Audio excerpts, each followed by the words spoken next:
Hello, everyone, and welcome to Inform New Hampshire. My name is Dean Kern, and this is my co-host, Richie Merritt. Richie and I met a few years ago, found that we shared some of the common concerns in regards to our country and the destructive path that we're headed down. After a number of years of study and research, it's become obvious that there is a well-orchestrated plan for the demise of our country. Richie and I thought it best to at least make the attempt to expose those plans and inform others of what we've learned and what we continue to learn even today. Over the next few months, our goal is to share some of the in-depth insights into a number of the facets of these plans, which include many topics such as the Constitution for the United States, common law, which is the supreme law of the land, the court system and how it's been corrupted over time, secret structures of our government, including massive wealth that's hidden from the people. The good news is that there is a legal and lawful solution to America's problems, and that brings us to National Liberty Alliance. Richie, you want to share a bit about the NLA and your path to becoming a state coordinator? Absolutely, sure. Right. I, like most people, have been concerned about our country for a long, long time, and I never had any answers. Every time I turn the mainstream media news on, I got all the problems that we face in America, whatever they may be. Going back to JFK assassination in '63 and everything thereafter, Nixon, the list goes on and on and on. I was just watching a video recently, as a matter of fact, it was yesterday, about Waco, and it was pretty alarming for me because everything that happened at Waco, I believed what the mainstream media was telling me, and most of it was a lie. Our country was guilty of killing 86 people, 25 children, and at the time I was working in law enforcement, and I didn't even have the capacity to shed a tear because I believed what I was being fed. So the reality is I kept listening and listening, turning to somewhere for answers. I knew what the problems were. Everybody was telling me what was wrong, but no one had a solution to the problem. So I finally stumbled upon Glenn Beck, and I was listening to him with his CNN show and also with his Fox News, and he used a little chalkboard, and he was putting puzzle pieces together for me, which made a lot of sense. I was very grateful for that. And one day, I happened to be watching Alex Jones. And what Alex did was he was simulating something. I'm not sure exactly, but I think it was, if I'm not mistaken, it was Bill Clinton was a puppet on his show. And he had all these little puppets, and he was using them to move around. And he basically said that the puppets are not really what's in control. It's the puppet masters, and he referred to them as the Illuminati. Whether or not, it's Illuminati, the elite, whatever you want to call them. I have a name that I won't use, but whatever you want to call them is fine. They are controlling things. I found that out through a lot of research. But those two people in particular put it together for me, and I've been digging and scraping ever since. Most recently with Dean, we're both state coordinators for the National Liberty Alliance. And how we got to that point is simply the way that I just described, looking for answers, looking for solutions. We knew what the problems were. I listened to, or rather my brother listened to Alex Jones one day, and he called me up and said, they mentioned the National Liberty Alliance on his show. And I said, okay, I'll check it out. So I did, and I discovered that of all the organizations that I've seen across the country, bar none, the National Liberty Alliance is the only one who had a solution to America's problems. That solution is the common law grand jury. And I'll go a little bit further into that later, but I'd like to give Dean a chance to talk about what brought him to the National Liberty Alliance or to the solution, whichever we want to look at it. Thank you, Richie. Yeah, I had a similar quest for the truth, and did some of the similar path that Richie took.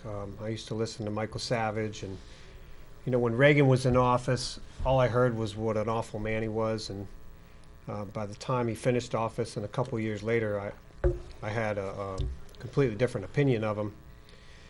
And I remember one time watching a couple congressmen on TV arguing over the same subject, both of them stating emphatically their point of view.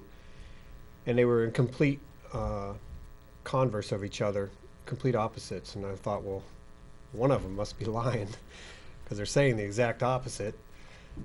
And to admit some of my naivete, I just had this assumption that these people would be somewhat righteous and doing the right thing. They're leaders in government, and I just thought, the government's there for taking care of us or for doing the right thing. And I had a naive point of view, absolutely. And for a while I just thought, well, maybe I should choose a side, and I did. And eventually I got to the point where I just realized that they're all lying for the most part. And they're, I followed a number of different radio programs, talk show hosts, and again landed on the same information that Richie started to land on, which was that there is a lot going on that doesn't get shared. And just to give you an idea, I've heard it said that there roughly 90% of the news and information that Americans receive is orchestrated by five different companies who run the media. So so you used to had to dig and search for information. Now it's all available at the stroke of a keyboard. However, you may not get some agreement from the people around you, based on what you find if you start doing the research. But I think it's important to share this information with you guys. I did also find the National Liberty Alliance when I bought a little book about common law, and called them up, talked to Richie, got involved, and never looked back. But my hope is to inform other people of some of the information we've found out, because for sure it's not always easy to digest when you find out some of the things that we've found out. And but over time it becomes very apparent why this country is on the path we're on when you find out some of the details of what's going on behind the scenes and what has happened in our history to sort of structure things the way they've turned out. So back to you, Richie.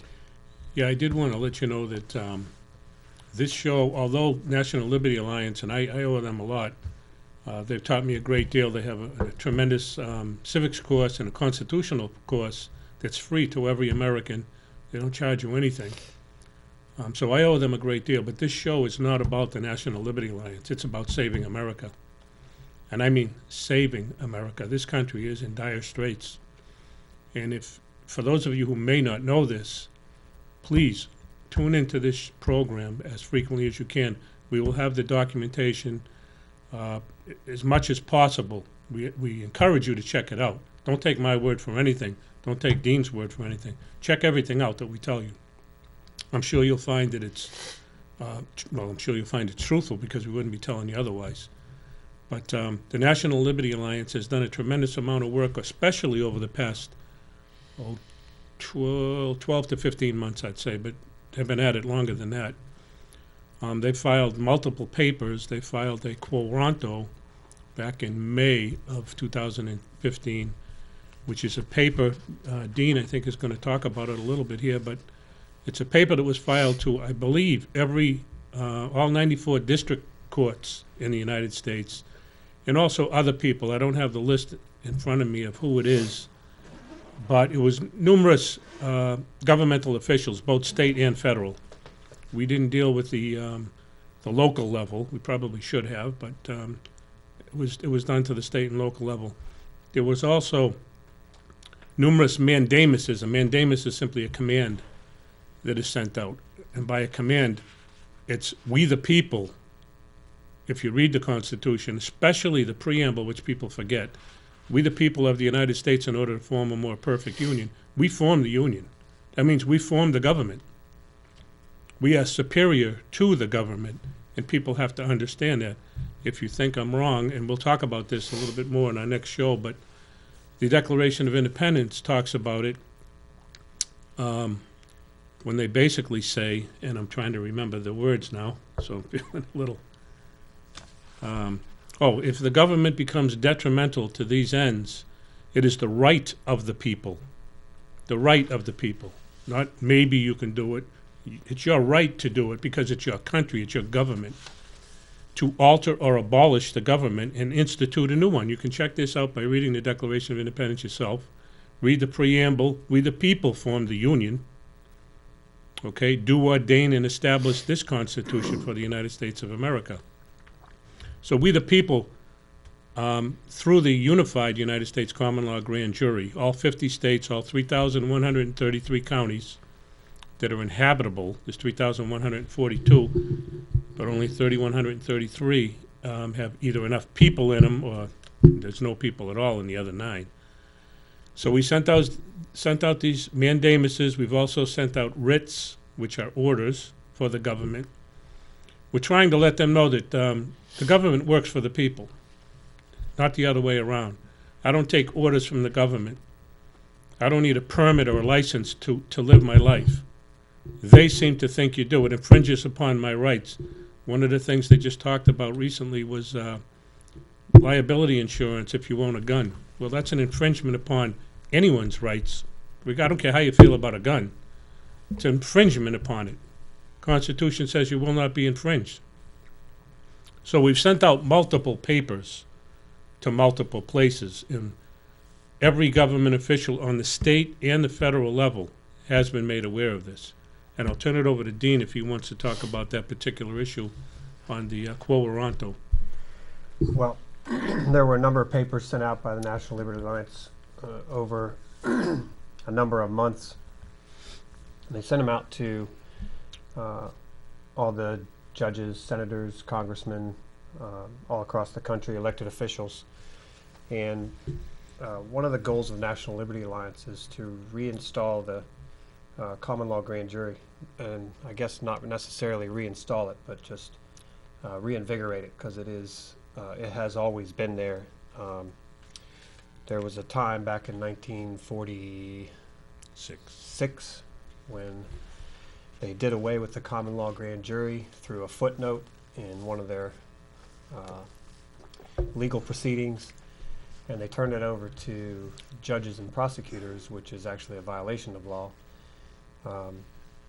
and took it away from the people. However, it is still within our rights. And in 2003, I believe it was, Justice Scalia, when he wrote the paper on U.S. versus Williams, wrote extensively about the common law grand jury and how it is a tool for we the people it is separate from government, and it is a tool for we the people to address the issues that come up with criminality in government and things like that.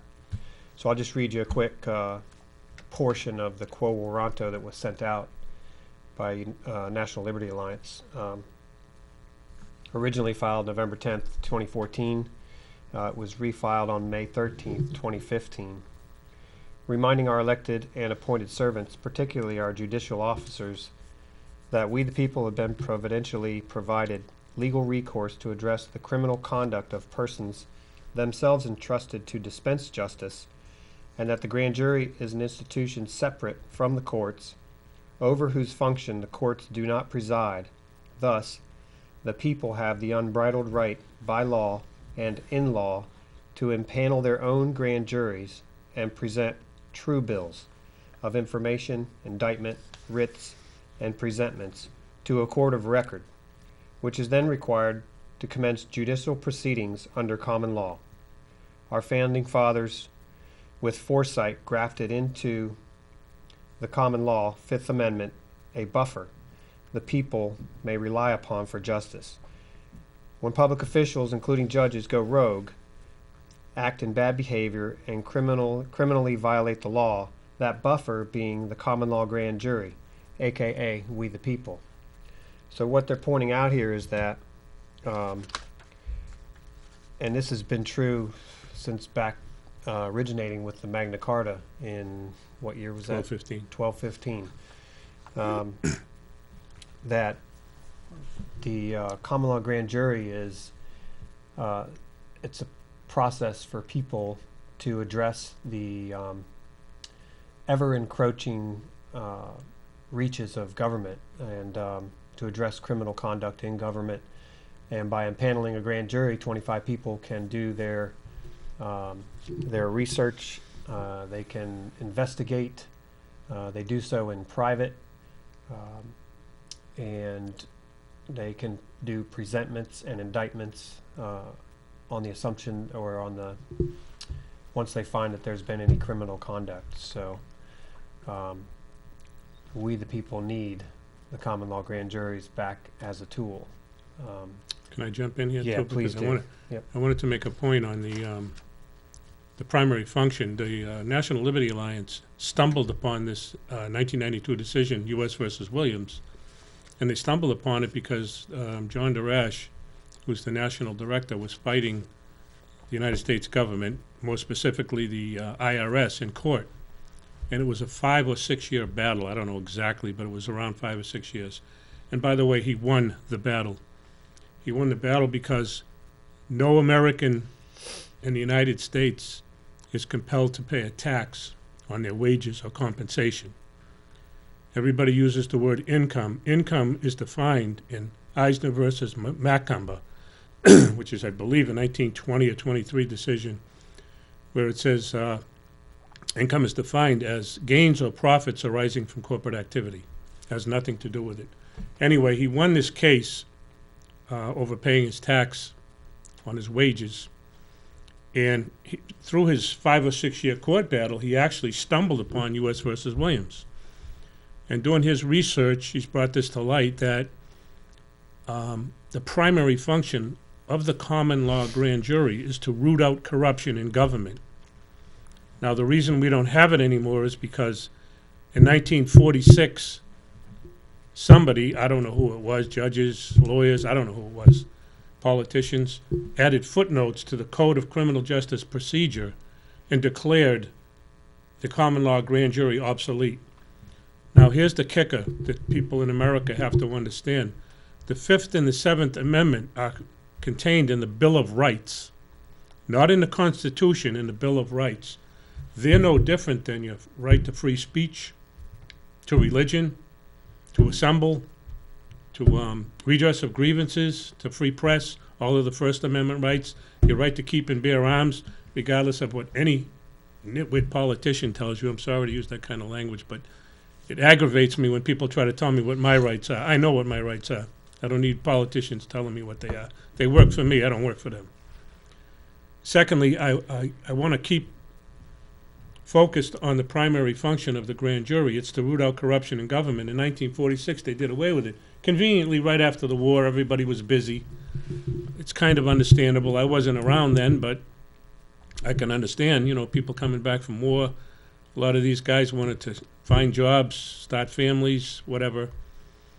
So that basically happened, 1946. No one knew any better. So when I was born and I was growing up, I didn't know anything about it. I'm sure Dean and possibly you didn't know anything about it. But I suspect that the judges and the lawyers did back then, and the politicians, some of them anyway. So they stole something from us, just like the First and Second Amendment I just mentioned. The Fifth and the Seventh Amendment guarantee the people a common law grand jury. It's your unalienable right granted to you by your creator, not by the government. They have no say in the matter. And U.S. versus Williams made it a strict point to say that, I lost my train of thought, I'm sorry. They said that it's an unalienable right of the people. And it's an institution separate from government. Thank you, that was my point, thank you. An institution separate from government. It isn't mentioned in the 7 articles of the Constitution because it doesn't have anything to do with the government. We, the people, own it. And I should have brought this, but I will tell you at least a letter was sent out a week and a half ago to the governor, the attorney general, all district attorneys, all the sheriffs in the state, the House, the Senate, and the county commissioners. I believe that's all of them. And that letter basically declared, and it was about 50 to 100 signatures on the paper, I don't know, I authored the letter, but it basically said that since this is the third letter we've sent to all these individuals, and I've got no response from any of them, we are invoking our Fifth and Seventh Amendment rights, we being we the people, to initiate the common law grand jury, which at some point in time we will be doing. We don't need the government's permission to do it. All we need to do is make people aware of the fact that it's yours. With that, I'll turn it back over to you, Dean. Yeah, I just want to read a little quick thing here, the People's Remedy. The grand jury is not merely an investigatory body. It also serves as a protector of citizens against arbitrary and oppressive government action and must be both independent and informed. United States versus Calandra. Historically, this body has been regarded as a primary security to the innocent against hasty, malicious, and oppressive persecution. It serves the invaluable function in our society of standing between the accuser and the accused, whether the latter be an individual, minority group, or other, to determine whether a charge is founded upon reason or was dictated by an intimidating power or by malicious and personal ill will. And quoting from United States versus Williams, the grand jury is mentioned in the Bill of Rights, but not in the body of the Constitution. It has not been textually assigned, therefore, to any of the branches described in the first three articles. It is a fixture in its own right. U.S. versus Channon. In fact, the whole theory of its function is that it belongs to no branch of the institutional government, serving as a kind of buffer or referee between the government and the people. Styrone versus United States. That's also supported by the Magna Carta in Article 61, where they talk about the initiation or the start of the common law grand jury. And granted, King John was somewhat of a tyrant, just putting it mildly, and the Magna Carta was signed with a knife to his throat, but it's because he was a tyrant. Anyway, the common law grand jury has 4 common law grand jury administrators assigned to it. They have 40 days to resolve any particular issue that comes in front of it, unless it's a major crime. Then it goes to the grand jury. But if they can't resolve that issue within 40 days, then it goes to the grand jury. And a lot of people don't know this, but if you read the 7th Amendment, and I encourage you to please do that, read your Constitution. We're going to talk about that in our next show, and it's really, really important. But the 7th Amendment says that any fact tried by a jury, grand jury or trial jury, doesn't matter, cannot be otherwise re-examined in any court in the United States. What that means is that when you, as a member of the grand jury and 25 other people, make a decision, nobody overturns it, because the people are the ultimate authority in this country. And I can support that by Marbury versus Madison, which is an 1803 case. And their decision basically says, excuse me, the decision basically says that any law that comes out from the legislature or anywhere else, executive orders, which are not law, but that's another story, if it's repugnant to the Constitution, it's null and void from the date of its inception and not from when it was branded so in a court of law. Well, if you think about that, if it's branded so in a court of law, that's fine. Then everybody's going to say, oh, okay, the court says it is. But why is the Supreme Court, Marbury versus Madison, why are they saying that it's from the date of its inception? The reason is you, as a sovereign person in the United States over the government, have that right to make that determination. Yeah, granted, the court will have to support you or overturn it, but you have the right to make that decision. We all know. If you understand your Constitution, this is a very small book, very, very small book, and I don't want to get into it in great detail right now, but this 45 pages, and this has a Declaration of Independence in it too. If you know this book, every law book in every law library, and it could be the Library of Congress, it doesn't matter, every single law that is made has to be in compliance with this, or it's null and void. It is not law at all. There's plenty of supporting documentation saying that, including Marbury versus Madison.